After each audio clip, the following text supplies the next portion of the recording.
Hello, all, and thank you so much for joining us for today's session, which we are running in partnership with Foothold.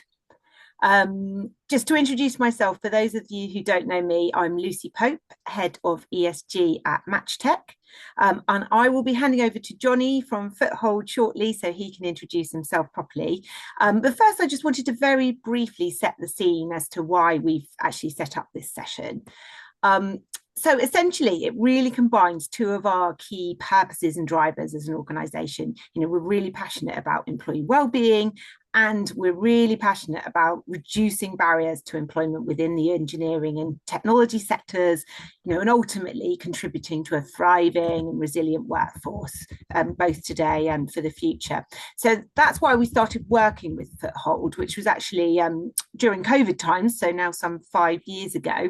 And Foothold really do offer some fantastic free resources and support to anyone working in the engineering and technology sectors. And today is simply an opportunity to make you aware of what's available, and how it might help you, your organisation or someone you know. So before I hand over to Johnny, just a couple of housekeeping notes. We are recording this session for anyone who couldn't join live. The chat is open and the Q&A, I believe, so please feel free to pop any questions in there throughout, and we'll pick them up at the end. We'll also share links and contact details in the chat, so you should have everything you need after the session. And with that, it was just a very short introduction. I'll pass straight over to Johnny from Foothold to take us through what he's got. Great, thank you, Lucy. Yeah, really appreciate you putting this webinar on with us. It's been great working with MatchTech for a number of years. They've been incredibly supportive of Foothold's work, and really our aim is to help engineers have a happy and healthy life. We want to make sure that the person behind the professional role and title is looking after themselves and making sure that if they're caring for themselves, they can achieve their full potential. And for you as employers, you're getting the best out of those people in their time with you. So we're Foothold. We have been in existence for quite a long time. So a lot of benevolent fund style charities were founded pre-welfare state. They were founded by groups of professionals who were really interested in what happens to their colleagues if something happened to them, how they would continue to provide it for their families. And our roots are in electrical engineering, but our remit has grown over the years and is much broader than that now. But yeah, we were founded in 1890 by a group of prominent engineers, including some quite well-known names from the circle at the time. People like Lord Kelvin and Sir Joseph Swan and Alexander Siemens and Nikola Tesla were amongst our first owners. And that initial focus was on grant making for people in hardship. And our work is entirely funded by donations from people from the engineering sector. In the past kind of couple of decades, as well as looking at the financial difficulties that people might find themselves in, our remit's broadened to look at the causes of that financial difficulty, and primarily resilience, and that is where a lot of our energy and focus is nowadays. So resilience comes in many forms. There are lots of things that feed into people building resilience, but in essence, it's your capacity and ability to recover from difficulty. So when life throws challenging events your way, if your resilience is already low, it can make it really difficult to cope with those and more likely that you'll fall into crisis. You can learn resilience through life experience. So as different things happen in your life and you come out of the other side of those challenges, your resilience potentially builds by being able to draw on that experience. But you can increase your capacity, you can train it and develop it a bit like a muscle. And you can work on it proactively and make sure that you have increasing levels of resilience before you really need to pull on it.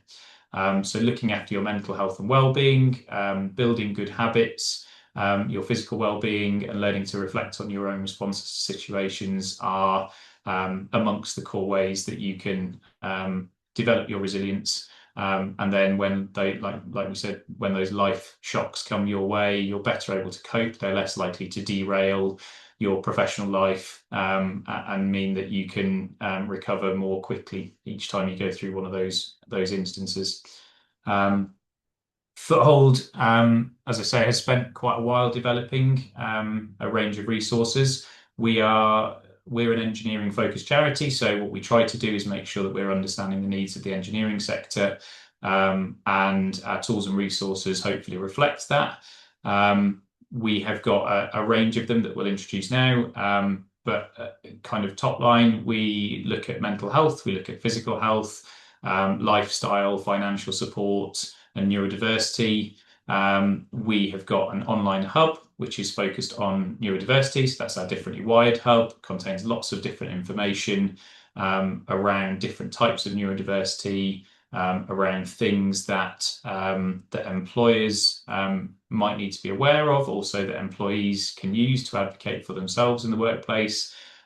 We've got a wellbeing hub which looks at physical and mental and financial things that might affect people. Lots of advice and guidance in there. And they're broken down by different subject groupings. So there might be topics around addiction or around mindfulness and well-being, and being present in your work, things about physical health, disability, illness, that kind of stuff. And our Wellbeing Hub also has some structured online CBT courses, that's cognitive behavioural therapy, to support people to make positive change in their life. It's self-led, goes at a pace that they would like to set, but it is based on principles of goal setting, and being able to reflect on those goals and kind of move forward at a pace that suits you as an individual. We have a range of legal fact sheets. These legal fact sheets are focused on personal legal issues rather than corporate ones, but they are the kind of things that might affect somebody's day to day, especially if something is rumbling on in the background, and has the potential to distract them at work or to build into something that really causes them to struggle and provides the only thing that they can focus on.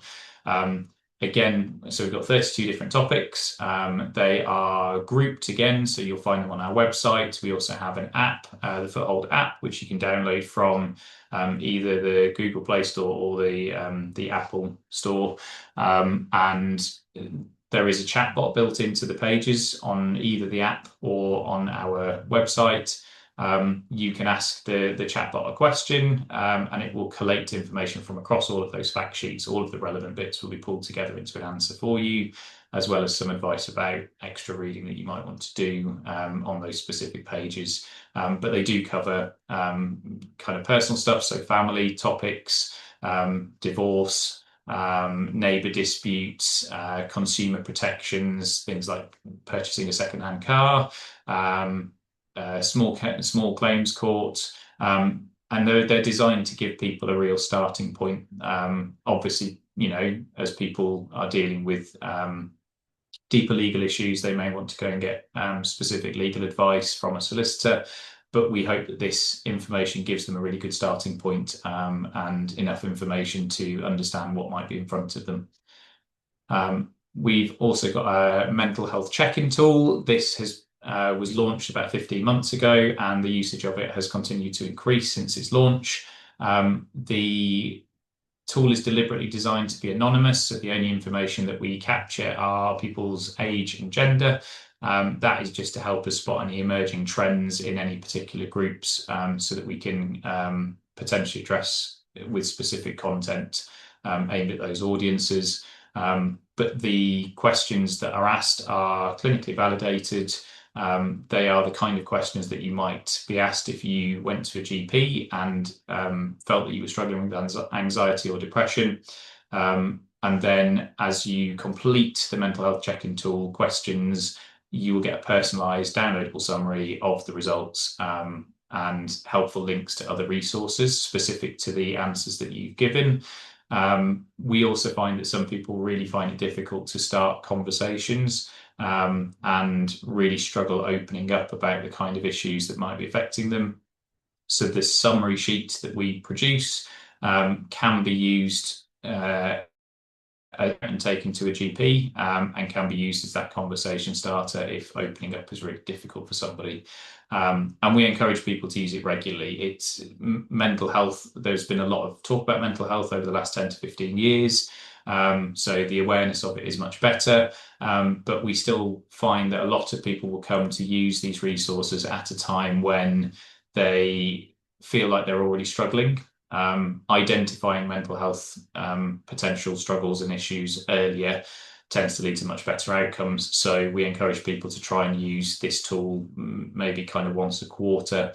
And that way, if something is starting to bubble away and they haven't really recognized it yet, there is a chance that this tool will help them pick that up and then take proactive steps before that turns into a mental health crisis.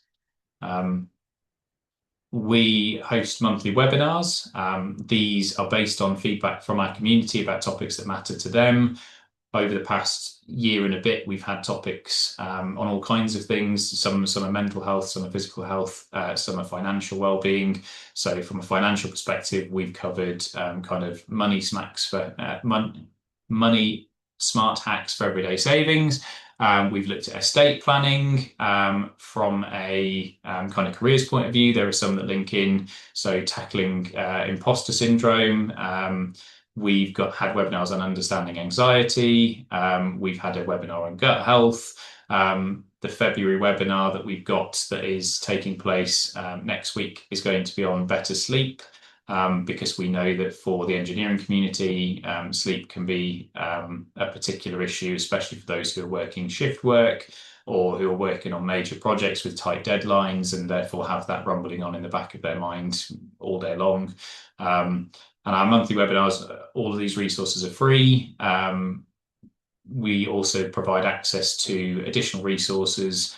So the people that register for our webinars will get slides. There are usually additional handouts around things like diet hacks or other things that might be beneficial that link to that webinar. And yeah, like I say, we run those monthly, and we're always looking for feedback about topics that people want to hear. In terms of working with other organisations, we're obviously keen to make sure that the resources, and I emphasise that they are free resources, are known within the sector. We are really keen to see engineers looking after themselves and employers encouraging engineers to look after themselves. And from a company perspective, putting materials into the hands of your workforce provides you with the opportunity to start conversations. If they're conversations that haven't been easily broached internally before, it could just be suggesting that, the upcoming webinar is something that people might want to attend. It could be, letting people know that the mental health checking tool is there. But we're always happy to discuss collaboration. And we already work with a number of companies and educational providers.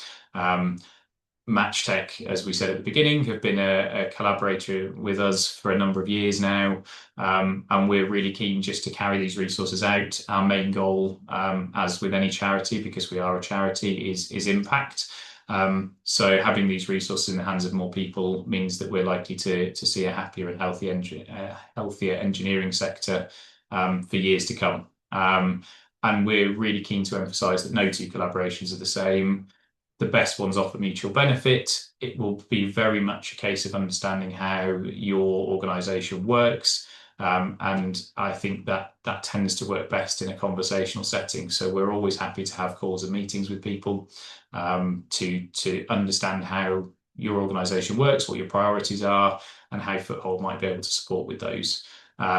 If you want to promote the resources that we have, we can provide promotional materials in a number of different formats. We've provided things for internal TV screens at place-based organisations before. We've provided graphics for intranet sites. We can include you in newsletter updates so that you've got the right resources to pass on to people. If you let us know what you need, then we're happy to provide it in the format that works best for you. We also have physical posters ready to print off with QR codes that will help direct your staff to resources. And your staff can also get involved in our work. So we're always keen to hear about the different pressures that are affecting the sector. And that helps us understand what resources we might need to develop next to support you and your teams. So that feedback's really helpful if people want to get involved and feedback on what might be useful to them that doesn't exist yet, or specific themes that haven't been covered in our webinar series or on our wellbeing hubs. Then again, we're happy to take that feedback. It's also really helpful when we're looking for people to take part in pilot projects. We're currently working on a pilot for a peer support project. And again, the feedback from that will shape the wider rollout of that project when it comes to time for full launch. We also really love hearing from engineers who are willing to tell their stories about pressures they might have faced and how they approach those, and how they're doing now. We tend to find that people will reach out for support more readily when they see themselves in the stories of people who have also reached out for support. And we need to humanize the struggles that affect so many people. Without a real face and a real story, it sometimes doesn't resonate in quite the same way. You'll see on our website that we have case studies from neurodiverse engineers, from people that have struggled with mental and physical health, from people who are really, are doing well now after periods of struggling, and we're really keen to tell their stories if they're happy to share them. We're also keen to develop skills.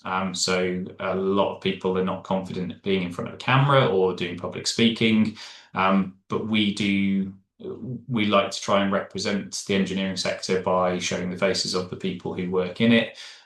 So another thing that we're looking for is volunteer content presenters. Again, we've got a very good videographer in-house. They will support with any volunteer content presenters getting content ready to read, to present, setting them at ease, supporting them with that process, helping them become more confident at public speaking.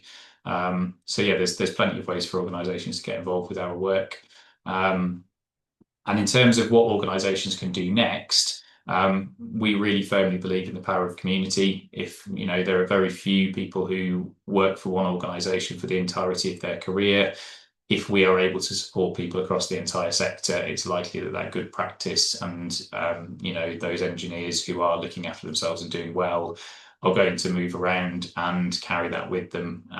And our hope is that rubs off on colleagues and that everybody's able to support each other. A big ask from us is that you tell your engineering teams and partners in the sector about Foothold and the work that we're doing. Encourage people who might be struggling to reach out for support.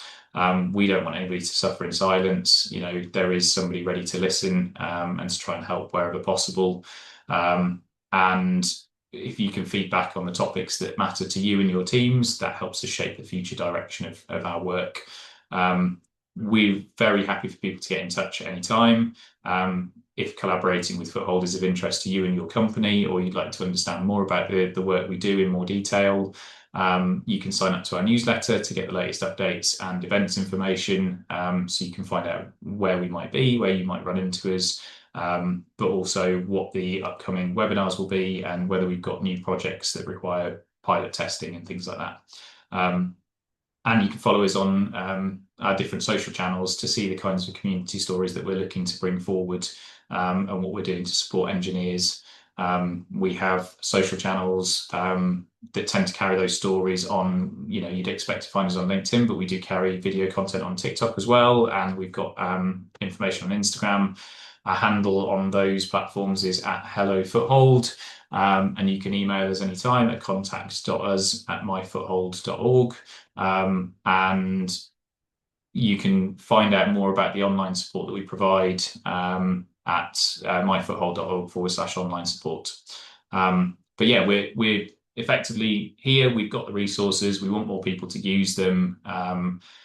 And that is Foothold in a nutshell, I think. So thank you very much, Lucy, for allowing us to introduce our work to your lovely corporate clients.